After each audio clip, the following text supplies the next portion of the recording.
OK. Alors ici, on va repasser la variation directe, partielle, le taux de variation. Donc, un petit retour, notre fonction affine, c'est une relation entre deux variables, le y et le x. Et sur un plan cartésien, ça va nous donner une droite non verticale. Donc, une droite comme ça ou une droite horizontale. Puis, l'équation de base, l'équation canonique qu'on avait vue l'année passée, c'est y égale mx plus b.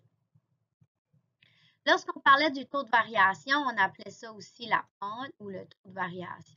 Ça représente comment la droite varie. Donc, on utilisait la petite formule ici, y2 moins y1 sur x2 moins x1, puis c'était égal à la pente et le m. Donc, ça prend deux coordonnées, une coordonnée 1 qui est délimitée par sa coordonnée x et y, et une coordonnée 2 avec son x et son y. Donc, pour la fonction affine, si tu te rappelles bien, lorsque ma fonction passe directement par les coordonnées à l'origine, donc la coordonnée 0, 0, on dit que la fonction, elle est directe. OK? Et lorsqu'on a une fonction affine qui ne passe pas par la coordonnée 0, 0, donc elle ne passe pas ici, elle passe n'importe où ailleurs sur l'axe des y, alors ça nous donne une variation qu'on appelle partielle.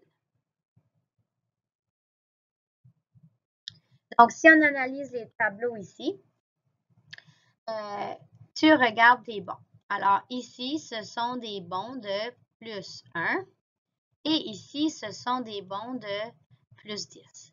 Si tu fais ta variation de y sur ta variation de x, donc 10 pour le y et 1 sur x, ça me donne mon taux de variation qui est 10. Tu aurais aussi pu décider de prendre deux coordonnées. Un exemple, la coordonnée 1, la coordonnée 2. Et ensuite, tu aurais utilisé x1, y1, x2, y2. Et tu aurais mis ça dans la formule pour trouver le taux de variation. Donc, c'est un peu l'exemple. Puis, si je regarde, lorsque mon x est 0, donc ici, c'est un bond de 1. Alors, ici aussi, je vais faire un bond de 10. Et ça m'apporte à un y de 0. Donc, on peut voir que ma fonction ici passe par la coordonnée 0, 0. Alors, c'est une variation directe. Donc, elle va être sous la forme y égale mx parce que le b, si vous vous rappelez bien, l'ordonnée à l'origine, c'est 0. Donc, ça passe par l'origine. Mais là, si tu regardes le deuxième tableau ici, tu regardes les bonds de x. Ici, c'est des bonds de plus 10. Et si tu regardes les bonds de y, ce sont des bonds de 500.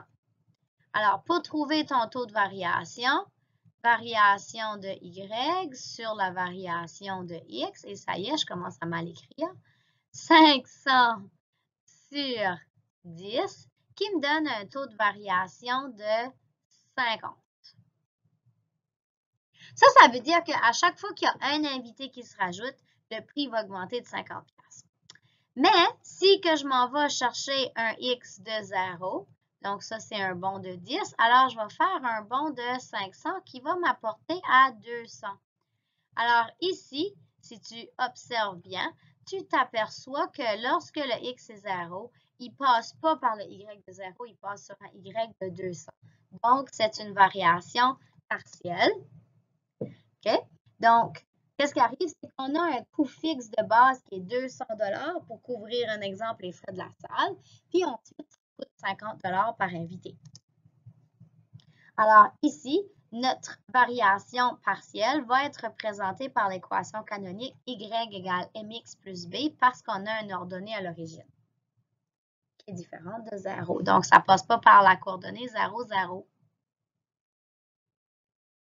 Donc, voici un exemple. Le salaire d'Olga varie directement. Donc, si ça dit que ça varie directement, ça veut dire que c'est une fonction affine directe. Donc, elle gagne 132$ en 8 heures de travail. Combien gagnera-t-elle en 15 heures? Donc, la constante de proportionnalité, on va faire la variation de y sur la variation de x. Alors, si je fais 132 piastres divisé par 8 heures, ça va me donner, oh, il aurait fallu que je l'aurais calculé avant, 132 divisé par 8, ça fait 16,5.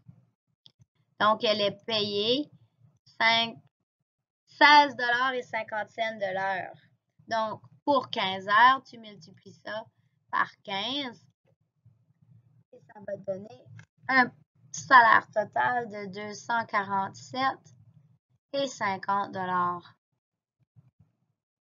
Parce que ça, c'est une fonction directe. Donc, il n'y a pas de B. On travaille juste avec le taux de variation.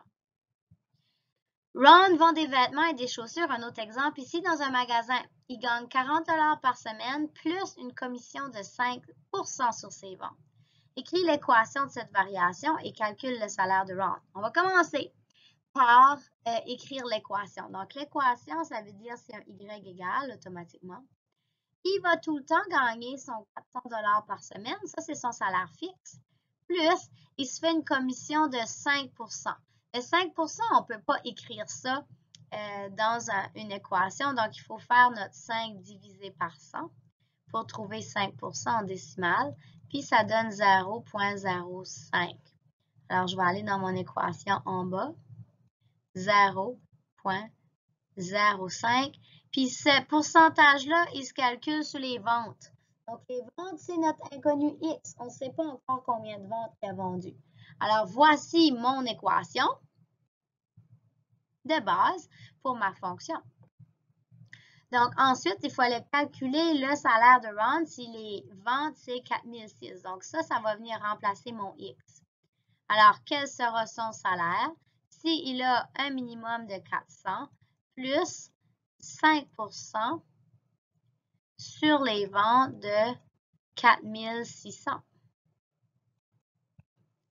Alors, son salaire sera 400 plus, et là, on va calculer 5 % de 4600 de ventes. Ça fait 230 $. Puis, ça va lui donner un salaire total de 630 $. Et comme on a ici un B, un ordonnée à l'origine, qui est mon salaire fixe de 40, ça veut dire qu'on a une fonction partielle parce que ça ne passe pas par l'ordonnée à l'origine 0, 0. Alors, voici un autre exemple. Trouve le taux de variation du tableau suivant. Donc, on va regarder nos bons sur X. Alors, un bon de 1, un bon de 2, un bon de 3. Wow! Qu'est-ce qui se passe? Ce n'est pas les mêmes bons. Donc là, dans ce cas-là, prends seulement deux coordonnées qu'on va travailler avec. Alors, une coordonnée qui va être la coordonnée 1, l'autre coordonnée qui va être la coordonnée 2. Alors, on a x1, y1, x2, y2. Alors, pour calculer le taux de variation, ça, c'est la pente. Alors, on va écrire notre formule pour la pente. y2 moins y1 sur x2 moins x1. Alors, mon y2, c'est 20. Mon y1, c'est 0. Mon x2 est 1. Et mon x1 est 0. Alors, on va faire le numérateur. 20 moins 0 donne 20. 1 moins 0 donne 1. Et ça me donne un taux de variation de 20. Il veut dire ce taux de variation-là? Ça veut dire qu'à chaque seconde, OK, donc quand j'augmente d'une seconde ici, ma vitesse augmente de 20 mètres par seconde. OK, donc ça me donne comment la vitesse va changer. Maintenant, est-ce que c'est une variation directe ou partielle? Bien, regarde, quand mon X est 0, quel est mon Y? 0. Alors, ça passe par la coordonnée 0, 0. 0, 0. Alors, c'est une variation qui est directe.